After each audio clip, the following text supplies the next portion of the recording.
Ashama akkam jirtu hordoftoota fi dhaggeeffattoota hibbootii bakka jirtanitti nagaan keenya sinaa ga'u jecha nagaa keenya taansuun oduu gaggabaaboo biyya keessaa fi biyya alaa kan yeroo kanaaf qabannee dhiyaanneerru sin dhageessisna nu waliin tura. Biraazilitti hospitaalonni sadarkaa dhukkubsattoota wal'aanuu dadhabuu irratti dhaqqabaniiru. Biraazilitti hospitaalonni magaalaa Sao Paulo sababa dhukkuba koronaavaayirasiitiin sadarkaa dhukkubsattoota wal'aanuu dadhabuu irra ga'uun isaanii kantiibaan magaalichaa beeksisaniiru. Magaalaan guddoo Biraazil uummanni miliyoona 10 ol itti jiraatu kun magaalaa vaayirasichi haala olaanaa ta'een itti babal'atee ta'eera. Hanga caamsaa 9 2012tti namoonni 3,000 ta'an lubbuu isaanii dhabaniiru. Kantiibaan magaalaa Sao Paulo BBCdhaaf akka ibsanitti magaalittiitti sababa dhukkuba koronaavaayirasiitiin hospitaalonni hanqinni siree isaan mudataniiru. Ministeerri fayyaa Biraazil akka beeksisanitti sa'aatiiwwan 24 darban qofatti namoonni 7,938 vaayirasichaan qabamaniiru. Biyyattiitti waliigala namoonni vaayirasichaan qabaman 241 ol ta'eera. Namoonni 94,122 dandammataniiru.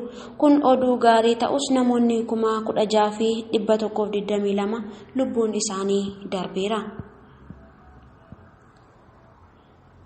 Ingilaandii dhandhamuu fi foolii adda baasuu dadhabuun mallattoo koronaavaayirasii yookaan mallattoo COVID-19 akka ta'e beeksifte.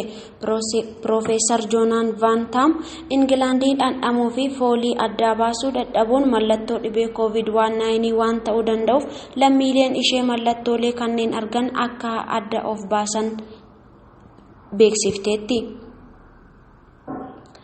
Itoophiyaatti namoonni dabalataan 35 vaayirasii koronaatiin qabamuu ministeerri fayyaa beeksise.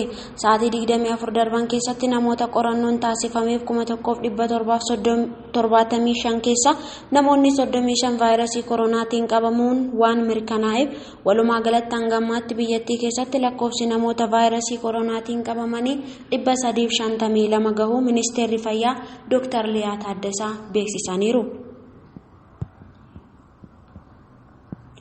Magaalaa Maqalee keessatti labsii hatattamaa weerara vaayirasii koronaaf ba'e kanneen hin kabajne namni tokko ajjeefame. Kanneen biroo 2 poolisootaan madaa'uun ibsamee jira. Tarkaanfii akkasii baatilee darban 2 keessatti yeroo lammataaf fudhataman. Kunis uummanni wal irraa fageenyaa eeggachuu qaban kan ilaale labsii ba'e hin kabajiin hafan jechuun akka ta'e poolisiin ibseera. Federeeshiniin kubbaa miilaa addunyaa fiifaan maallaqaa weerara koronaavaayirasii ittisuuf oolu sassaabuuf dorgommii kubbaa miilaa taasisuuf karoorfate. Pireezidaantiin Jaayin Infoonoo akka jedhanitti taphoonni kunniin yeroo haalli fayyaa addunyaa mijataa ta'edha jedhan. Odeeffannoon dabalataa akka bakka guyyaa hirmaattotaa fi haala tapha FF'n ifa ni godha jedhan yeroo jorkaaniifiin. Taphataan sarara jidduu duraanii Faransaay dabalatanis akka jedhe haala fayyaa fi seerota mootummaa fi dhaabbilee idil addunyaa ilaalcha keessaa galchuun karoorfamaa jira jedhan. Kaayyoon isaa meeshaalee qorannoo COVID-19f oolan yaalii fi talaalliin nama hunda biraa akka gahuudhaafi jedhan.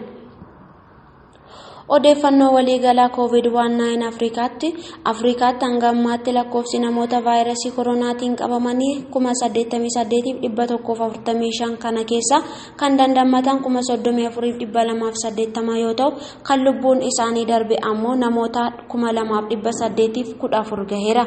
Weerara vaayirasii koronaan ardii Afrikaa kutaawwan fi biyyoota sadarkaa duraa qabatan kaaba Afrikaa ministeerri kan qaban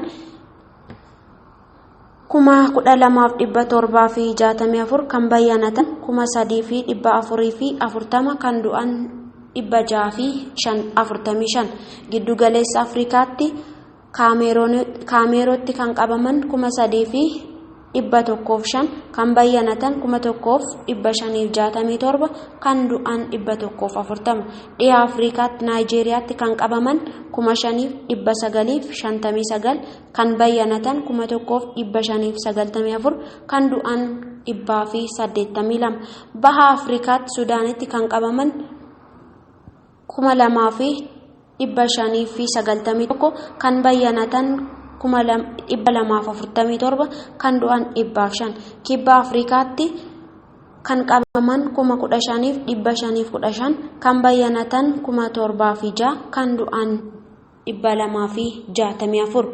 Oduu yeroo kanaaf qabnu kanuma. Qophiilee keenya hafanii waliin turtii gaarii.